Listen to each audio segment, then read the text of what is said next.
Greetings everyone, my name is Etterville, and welcome back to my Let's Play of Make a Good Mega Man Level Contest 2, or Magmal 2 for short.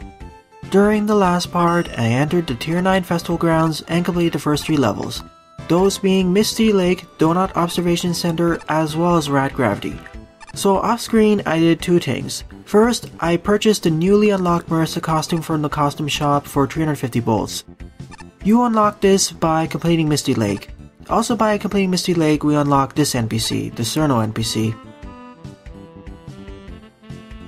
I believe this is a reference to the plot behind Mega Mari, which was a Mega Man-style Toho fan game starring Toho characters.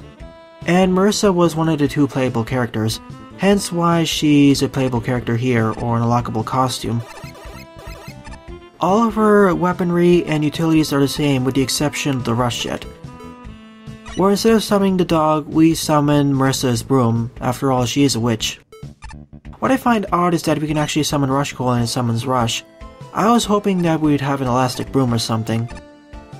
The second thing that I did off screen was update the game to version 1.4, which fixed a whole bunch of issues and added a few new features, especially in the cheats front as well as contest entry weapons, but I won't be getting to those for quite a while. There won't be any other future updates to Magmal 2 unless there are some major game-breaking bugs. That's some moderately high humidity here. Oh, poor Blizzard Man, none of the hub worlds in Magmal 1 or this game have snow in them. Maybe one of them in Magmal 3 will have it. That seems to be a logical location. Well, I've been putting off this longer level for quite a while, but let's get through it. In 15th place is Sector Upsilon 6 by M Jacquelinae with a score of 38.0. Although Ace was the odd one out here because he gave it a rather lower score, and there's a good reason why. This stage has 3 energy elements and 5 noble nickels, so I will need to go through this at least 3 times. Ideally 3 at most, but let's hope for the best. This is going to be a semi-blind playthrough of this level because I already know a few things in advance of why this stage is somewhat infamous. This stage is actually quite polarizing.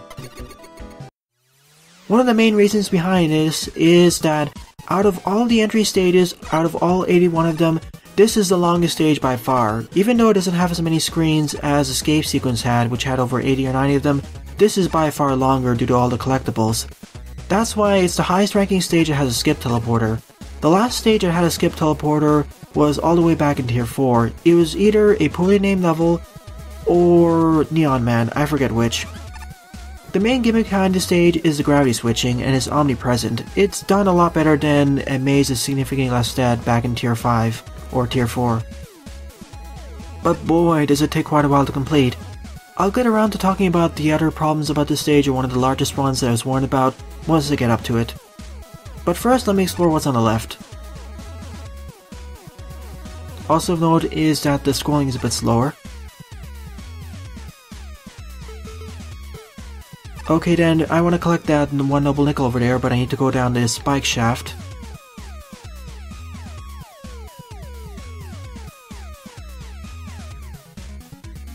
Phew, I got on my first attempt, but now I have to do it in reverse. Easier said than done, of course, because of all the spikes.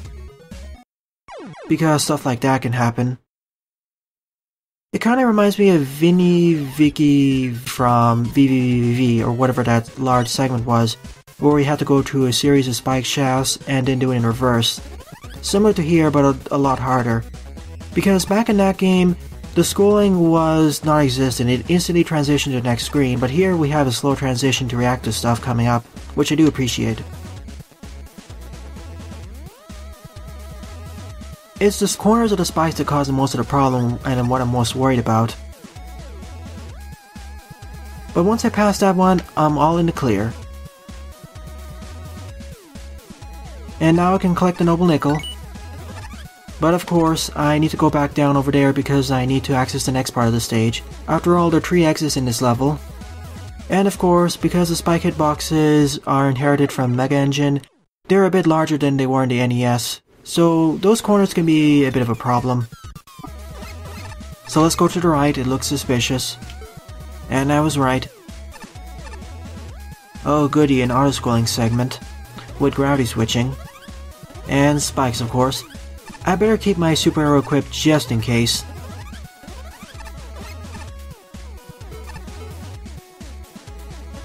Because I get the feeling there's going to be some tight spike flips.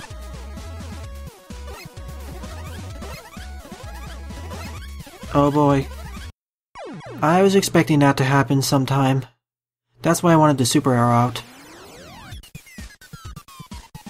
Wow, there wasn't a checkpoint before that segment. There really should have been.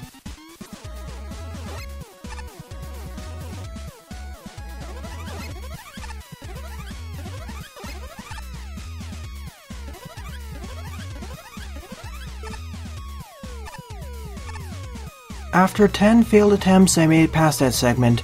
Boy, that one jump over the 2 spikes using the super arrow. Gosh, I could never do it without the super arrow, but even then it was rather precise. There really should be a checkpoint just before the start of this first auto-scroller. Hopefully there's one after the first auto-scroller. Because I know there's 2 of them, I was warned about that in advance. But what I didn't expect was that first one to be so difficult, especially squeezing in over there. There really should have been a better introduction of that, or at least make them non-instant death. So here's the second auto-scrolling segment. The first one focused on spikes, this one's focusing on junk blocks. Oh neat, we have retextured Tomahawk Man platforms. Oh neat, we have retextured Tomahawk Man platforms. The ones that go up and down. Oh boy. That's not what I wanted to do. I need to get up there fast. There we go. Now I just use wheel cutter to get up. That could have gone really bad fast.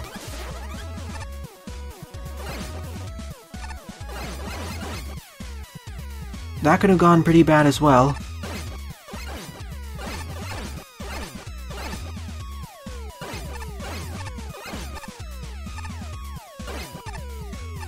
Oh, whoops.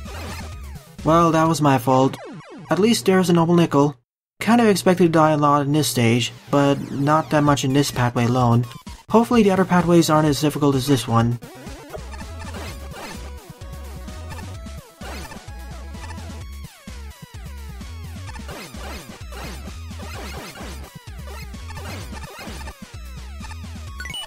How do you get out of here? Oh, wow. Okay then. If you go for this noble nickel, you're stuck over there and forced to take a death. Unless you do it from the other side somehow. I don't really approve of that. I rather prefer if there's a way to get out of there, either through a teleporter or through some quick thinking. This time, let's take the upper route, which I think is the one you're intended to take.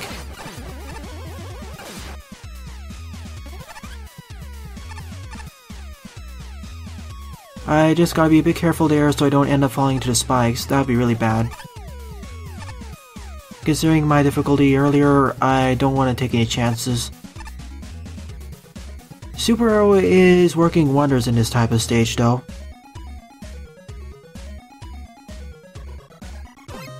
Oh, and I guess this is the first boss of the stage, the Mecha Dragon with the gravity flippers everywhere. Although this is a lot easier than in Mega Man 2 because, well, its entire body is weak. If only its head was weak, this boss fight would be a lot more interesting or challenging, but this one is just super easy. At the very least, it's a lot easier in comparison to the last one back in City Under Siege. Well, that was Pathway 1 of Sector Upsilon 6, but there are 2 left, plus there are 3 noble nickels left to collect as well. Hopefully they're a lot easier than this one. This was painful. So for the following paths, I believe we have to go to the right. And unlike the previous pathway, we actually have some enemies instead of just gimmicks. Well, I'm glad to see enemies instead of spikes, that's for sure.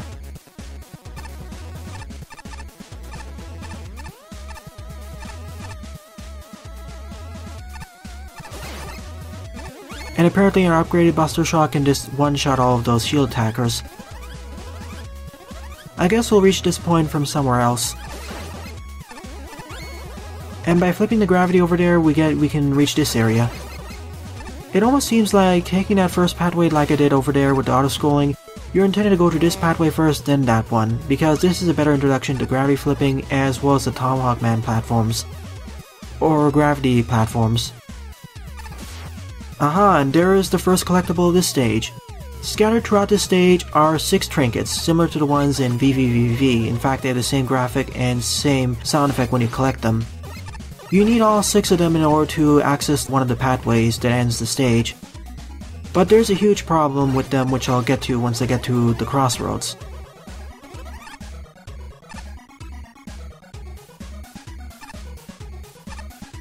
There's number 1.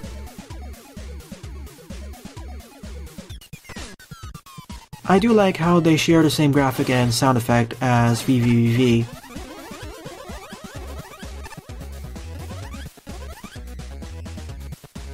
Oh neat, we have this mini-boss from Mega Man 5's Waveman stage. I forget what it's called, but its weakness is the green part.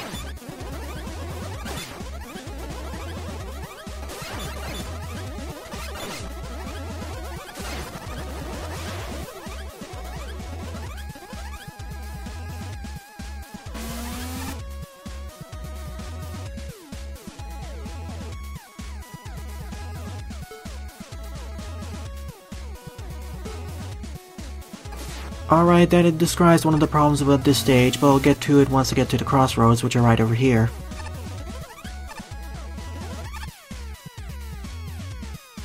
I'm really thankful that the captain created a map of this sector, because this is a little bit confusing. I'm really thankful they marked down the noble nickels, the trinkets, and the checkpoints, as well as the endpoints of the stage. And I highly suggest you take a picture or memorize it. One thing I really wish they did was implement something else like a P indicating that you are here.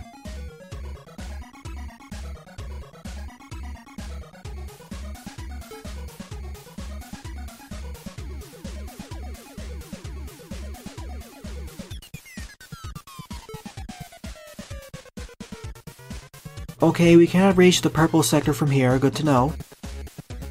Alright, here's the main problem of this stage. You see all those gates over there?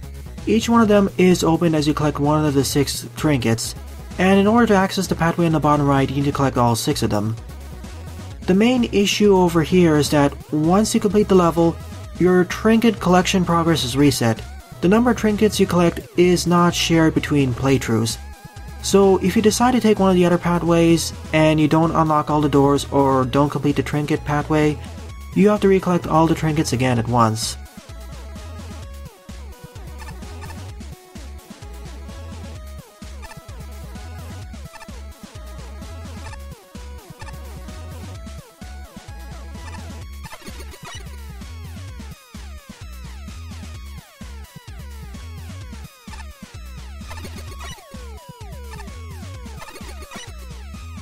Here's trinket number 2.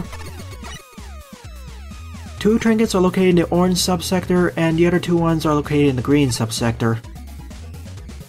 And I noticed the noble nickels as well. There's 1 noble nickel in the green subsector and 1 noble nickel in the orange subsector. I see a noble nickel in the cyan subsector, but I haven't seen it yet. It seems to be next to the red one though, or orange one. The only way I see to be able to access it is either from the orange one or from the violet one on the left one, aka the vertical drop onto the spikes. Well, the other problem of this stage, I'll get to right over here, is that, as was mentioned in that sign, once you take one of these pathways, you cannot get off of it until you die. And you'll see the problems soon enough.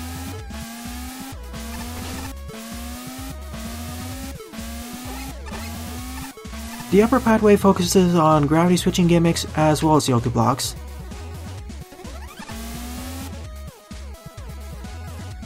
Here's where that noble nickel is located. There's me not paying attention to what was going on. At the very least, if you die on one of these crossroads or different pathways, you have a checkpoint right over here.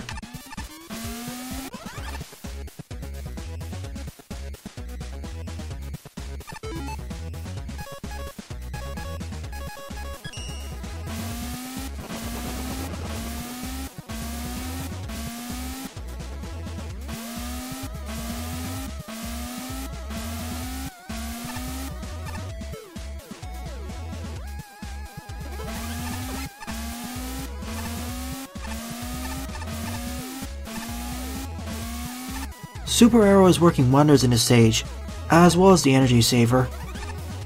After all, if I didn't have the energy saver, my Super Arrow energy would deplete a lot faster. You know what, I'm getting the wheel cutter out to make this a bit easier. Easy button.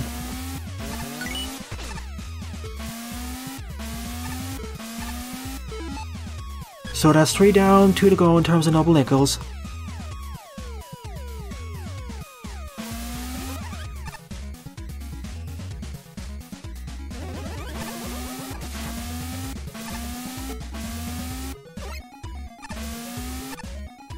At least with the Super Arrow I can skip these challenges.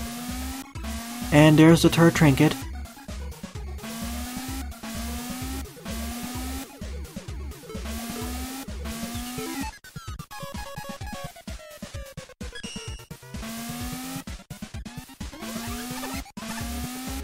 That way I can just circumvent the challenge. I'm really thankful that M Jacquelinae gave me the option to circumvent the challenges if I really want to.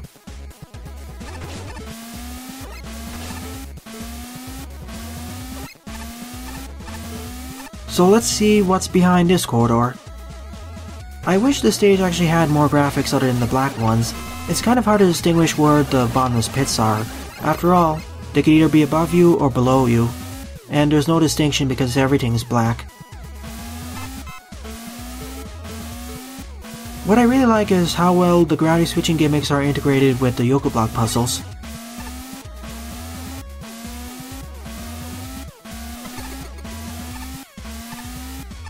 That's not how I intended to do that, but okay then.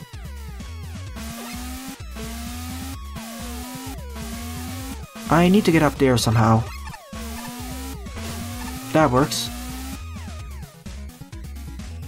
And there's the fourth trinket. Now here's the problem. Once I go past that boss corridor, or enter through the boss shutters, I'll tick off a checkpoint, meaning that I cannot backtrack, meaning that I will not be able to take the all trinket pathway.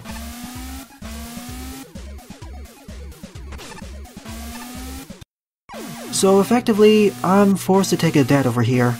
Just like the sign said, once you take one of these pathways, you're forced to go through it until you get to the end, aka that boss door. And that majorly contradicts the all trinkets pathway, where you need all 6 trinkets to go through, but in order to get that trinket you cannot backtrack whatsoever. That's a major flaw with this stage. Same with the trinkets not saving or persisting between playthroughs. If the trinkets saved between playthroughs or were persistent, it'd be a lot better. Alright, count bomb pathway.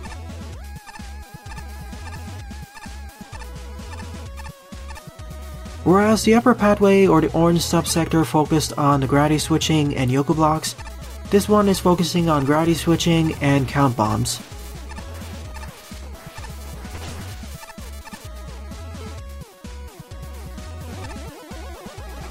Just in case, I'll activate the Super Arrow. I don't think I'll be able to make that jump, so it was a good idea. And there's the next trinket.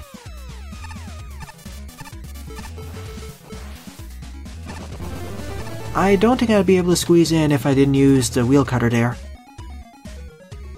I remember this place. I could use that E-tank, but I'll just purchase it from the shop instead. That sliding pathway to the left looks a bit suspicious. There's probably a trinket or noble nickel hidden there. Never mind, there's a noble nickel over there. I'm sure of it.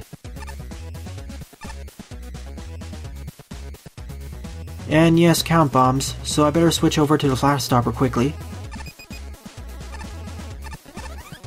Easy peasy. Especially with the flash stopper. If you had to do this upside down, you had to be a bit careful so you didn't activate all the count bombs so you could get back up there buster only. Well, that means there's only one of the noble nickels left over, and it's in that sign pathway to the left which I haven't figured out how to access yet. Well, in my next playthrough.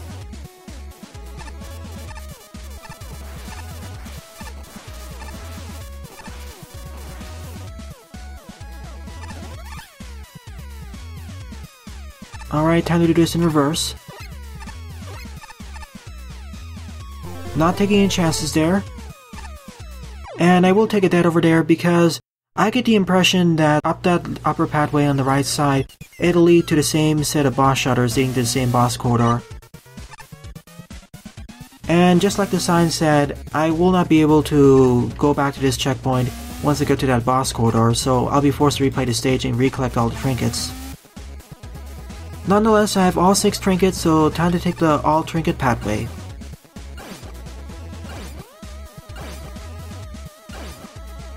I wish that minimap over there was activated if you pressed a combination like up and jump. That'd make it a lot better.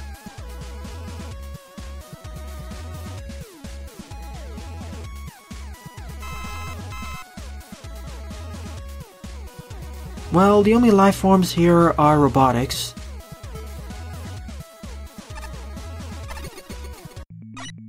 Well, okay then.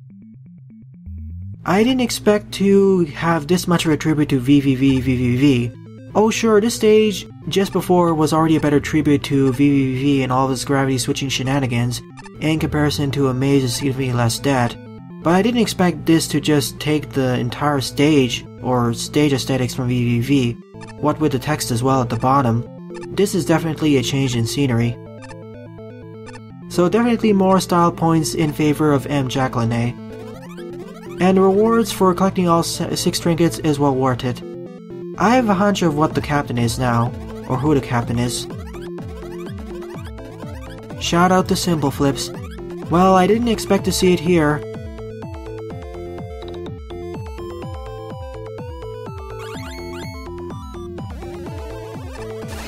Also, unlike VVV, we actually have enemies to face that we can destroy, and we actually have a life bar instead of being a 1 hit point wonder. Are all of these going to be references to something else? Okay, the gravity switching and spikes alternate between which side of the ceiling or floor it is.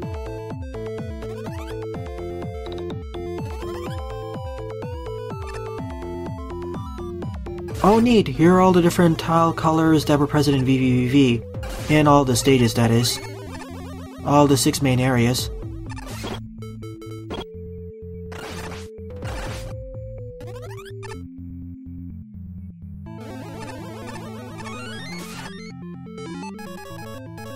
Well, I don't need an M-tank, so I'll just pass by it. Well, that's awfully foreboding that they know I'm here. Okay then, Captain Viridian, I didn't expect you to be here. Well, I was half expecting that Captain Viridian was the one who wrote all those letters, or all of those notes, but I didn't expect to find him here.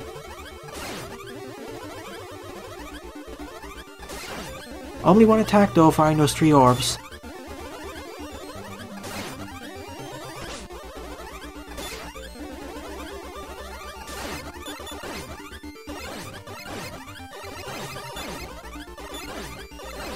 Does this boss have invulnerability frames? It doesn't seem to be. Okay, once you deplete one of his health bars, we go into this Graviton-like section. Graviton was one of the minigames in VVV where we had to flip around all of these squares. Well, we might as well have it here to add to the tribute.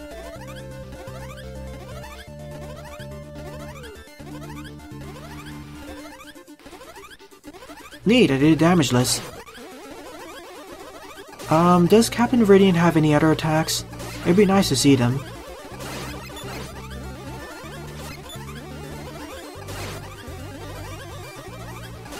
Captain Viridian's attacks are really easy to lure around.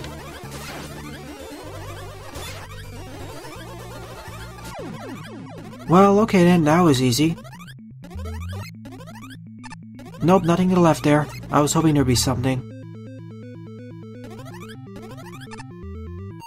Sadly, you didn't win, but this was certainly a unique level.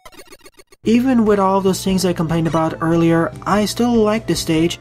But nonetheless, there are 2 things left to do in this stage. Those being collecting the 5th and final Noble Nickel, as well as the 3rd and final energy element.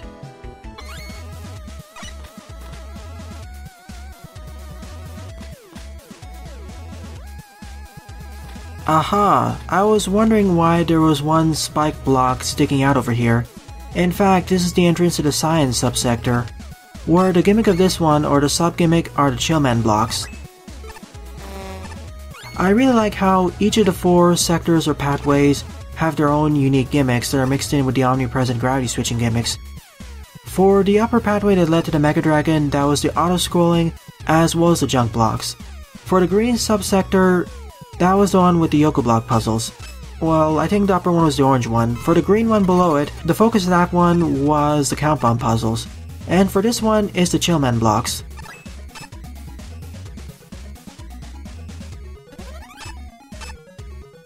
Okay, I gotta be a bit careful here, because the Chillman block state will persist between each of the screens. One thing I've immediately noted about this state is that all the pathways are a lot easier in comparison to the auto-scrolling one, by far. That one was just painful. In that one alone I died 12 times.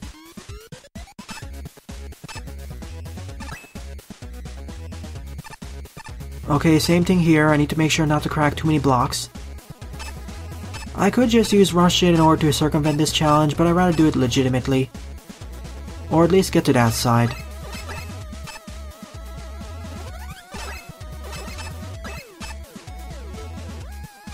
In fact, let me just use Rush Jet, that seems to be a better option.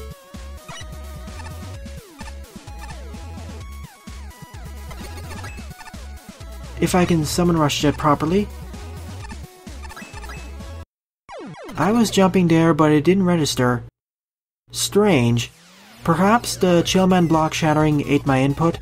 Also, for some reason, Rush Jet wasn't working there.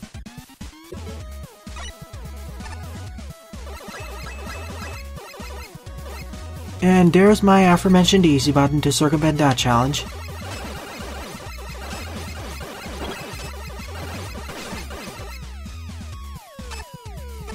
I'm not taking any chances there with all the cracked ice blocks. And lo and behold, there's the Noble Nickel. Boy, this pathway was a bit more challenging than what I expected it to be. I learned some things with how the cracked ice blocks, when they shatter, they can potentially eat up your button input, or specifically your jump button input. That happened to me more than often than what I liked it to be. And apparently that was a bottomless pit. Because I need to backtrack if I want to get back, or just use this route. Well, okay then. Oh, and it loops up right over here. My speculation was correct. There's only one thing left to do, and that is figure out the third boss. So I'll meet you at the end of the count bomb path.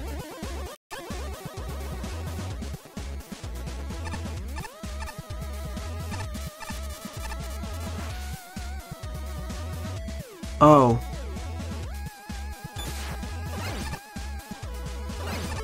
I'm not taking any chances here, especially with these jumps. Yeah, I'll use Flash Stopper here just for safety. MJ. On the left is that earlier boss gate that we saw when I was on the orange pathway, aka the Yoku block pathway. And the bottom one is the one from the count bomb pathway. So let's see what boss lies behind this door.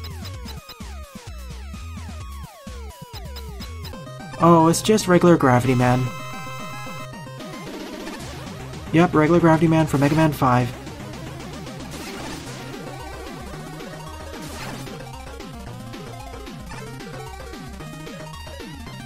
And if my hypothesis holds true, considering his weakness to Star Crash, his weakness will be the Jewel Satellite. And I was right. In fact, it's even better than his Star Crash because the Jewel Satellite actually reflects his attacks back at him.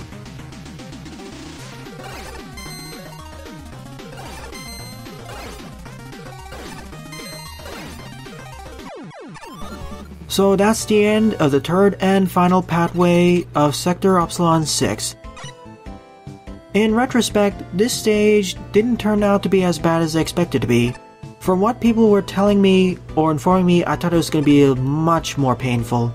But it wasn't that bad. I heard the stage was quite maze-like, but honestly, this wasn't as much of a maze as I expected it to be. Most of the pathways were logical. My only real complaint was with the fact that if you take one of the cyan, green, or orange pathways, aka the Chillman block, the Yoku block, or the count bomb pathway, you're forced to take a dead if you want to get back to the crossroads. which is especially a problem with the Count Bomb and the Yoku Block pathways because there are trinkets at the end of those pathways, and you need them in order to access the final all trinkets pathway. But once you get them, you cannot backtrack back to the crossroads unless you take a death, so that's a major complaint. Let's see what the judges have to say about this. Yeah, some of the spike maneuvers are a bit too tight. It's kind of expected in this first pathway you understand how to do some tight spike dodging.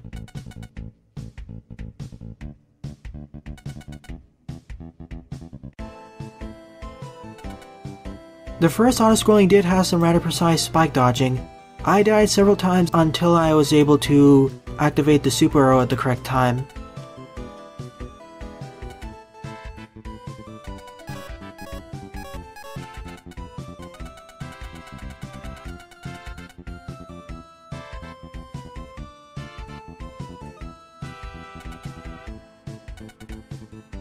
Thank you for putting a map, although I wish there was a You Are Here marker like I mentioned. It was extremely helpful, and it actually allowed me to figure out the final location of Final Noble Nickel, the Cyan pathway.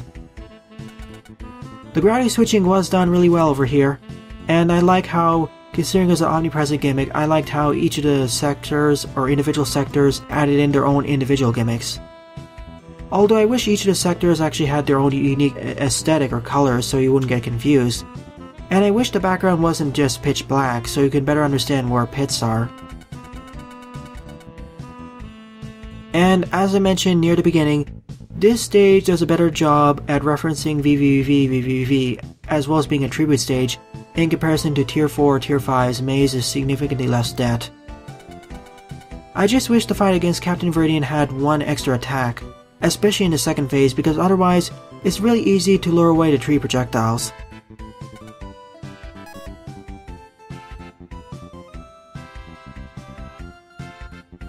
The main problem of this is that, like I mentioned, if you collect n number of trinkets and don't take the trinket pathway, they do not carry between each of the playthroughs, so if you decide to collect the trinkets, you should go the all trinket route first.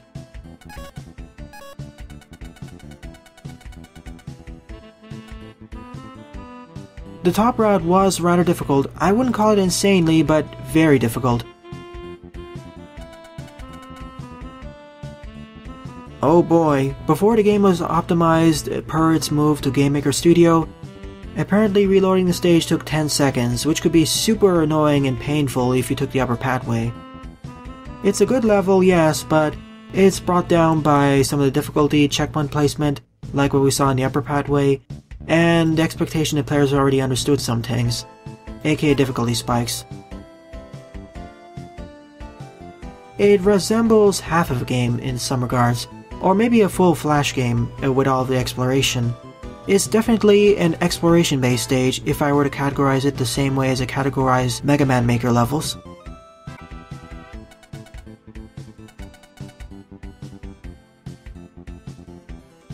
I definitely agree with that, Angel. I just wish you could activate the minimap at any time. Or put the minimap in multiple locations. I don't mind the level being completely trivialized by the player's utility items, it makes it much more manageable. Oh yeah, some of the 2 spike gaps, oh boy.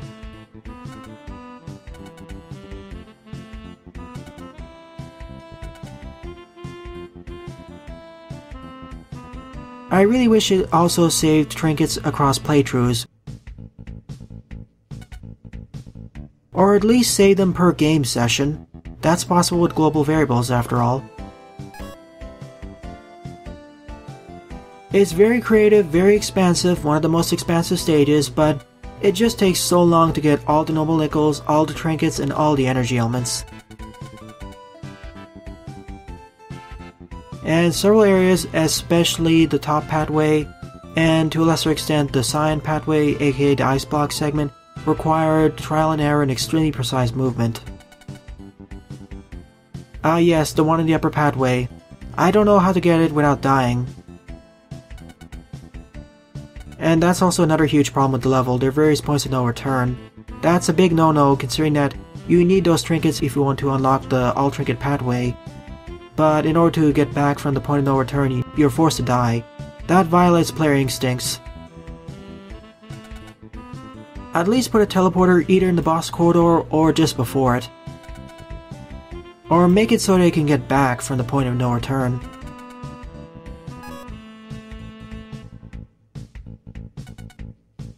Each of the sections, excluding the top one, are done pretty well in isolation, but in combination, combined with all the other problems, it results in some issues.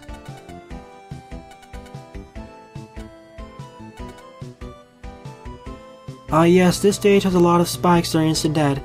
I feel that in a lot of these segments, the stage would have been better proved if the spikes did not deal instant dead, instead dealt a large amount of damage, like 7 or 14 points.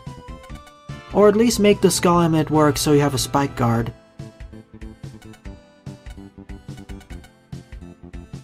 Ouch.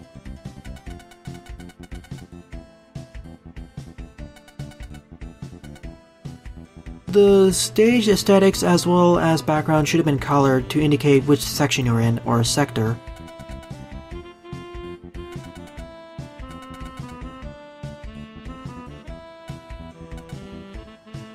Yes, the auto-scrolling / Mecha Dragon route.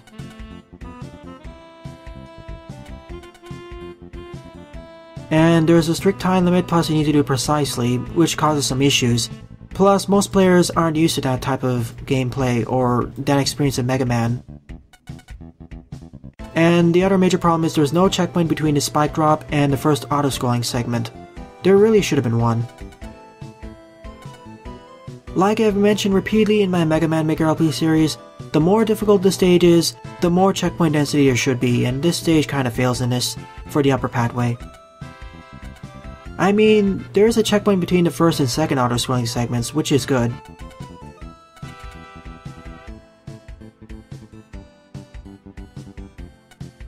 Yoko Block segment was fine overall. The Count Bomb segment had two issues or problems where you potentially couldn't make a jump. Apparently it may have been a pixel perfect jump. So you were forced to use a super arrow or rush jet there.